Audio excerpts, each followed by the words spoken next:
Artistii Andu'aalem Gosaa guyyaa jalqabaatiif deebii gahaa laatee jechuudha. Guyyaa jalqabaatiif har'a as ba'ee deebii gahaa laate.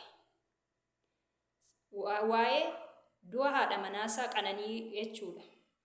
Deebii gahaas ba'ee laatee jechuudha. Akkas jedhee dubbate. Ani haadha manaa koo Qananii nan jaalladhaa jedhe. Du'a ishii keessaa harkan qabu ani hin ajjeesne harki koo qulqulluudha jedhe. Namni kunii jechuudha. Isa booda kanaan duraa yeroo baay'ee obboleessi ishii akka ishiin of ajjeesuuf yaalii godhaa turte argeera. Anis guyyaa baay'ee ishee oolcheera jedhe. Obboleessi ishiis argeera guyyaa baay'ee ishee oolchee jedhe. Maatiinis quba qabu jedhe. Akka yeroo baay'ee ishiin irra deddeebitee of ajjeesuuf yaalii gootu jechuudha. Maalidha rakkoo ishii jedheetanii hin dabbaramti laata isa mana ooltuu fi jedheetanii jedheenni abbaa manaa ishii kun artistii Andu'aalem Gosaa hojii akka ishiin hojjettuuf hojii uumeefii jedhe hin dabbaramti laata jedhe. Isa booda otumaa kanaan jirru nagaa jirraa jedhe. Isa booda guyyaa baay'ee garuu qoricha dhuguuf yaalii hedduu gootii jedhe. Gaafa lidatii ishii sanaa walumaan oollee walumaan mana suuraa deemnee jedhe. Gaafa xumurte ani geggeessanii guyyaa sana jechuudha mana suuraatti gaafa xumurte naaf dawwalii waliin gallan jedheeni. Eeshettee ani biraa deemeen goddanyaa bira dhaqee jedhe. Isa booda baqa gaafa ishiin xumurattu waliin gallee naguma waliin gallee jedhe.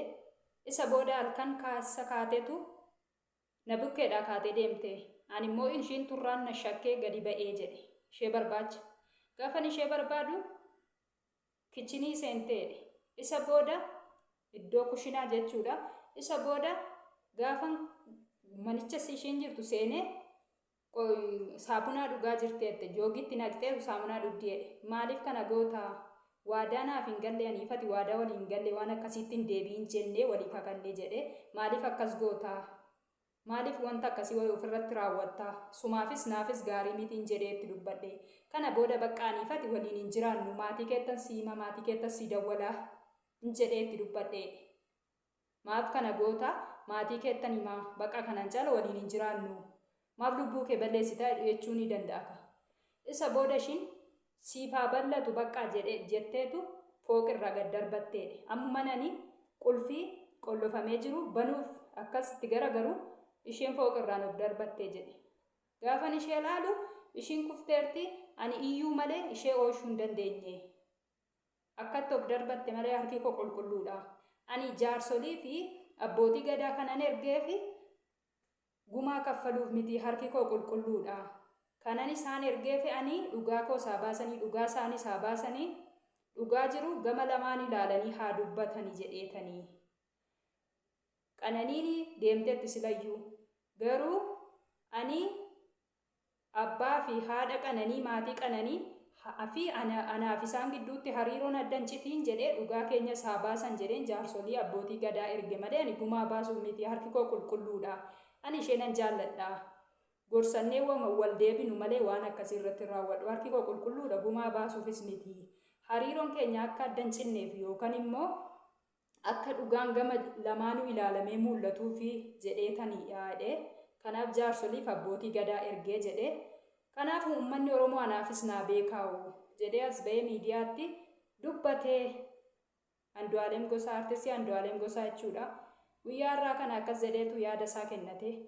Innis gadda guddaa keessara namni kun dhugaa dubbachuu fi uffata gaddaa uffateetu gadda guddaa keessara irraa beekamaa fuula isaarraa jireenya isaarraa jechuudha. Qananiin kan miite maatii ishee fi abbaa manaa ishee jechuudha. Andu'aalem Gosaa miitee jechuudha. Baay'ee nama gaddisiisa dhugaa dubbachuu fi duuti ishii baay'ee namatti dhaga'ama. Kichuutti cittee du'a akkasiis waaqayyo nama oolchu. Kanaaf Andu'aalem Gosaa harka keessaan qabu gumaa baasuufis miti garuu hariiroon nu gidduu jiru akka addan cinne jedheeni dhugaan jiru immoo gama lamaan ilaalame nuuf haa ba'u jedheetan malee kanan jaarsolii erge jedhee dubbate. Waaqayyo jajjabina isaaf haa kennu dhugaa isaanii lamaan iyyuu haa baasu hin gatiini.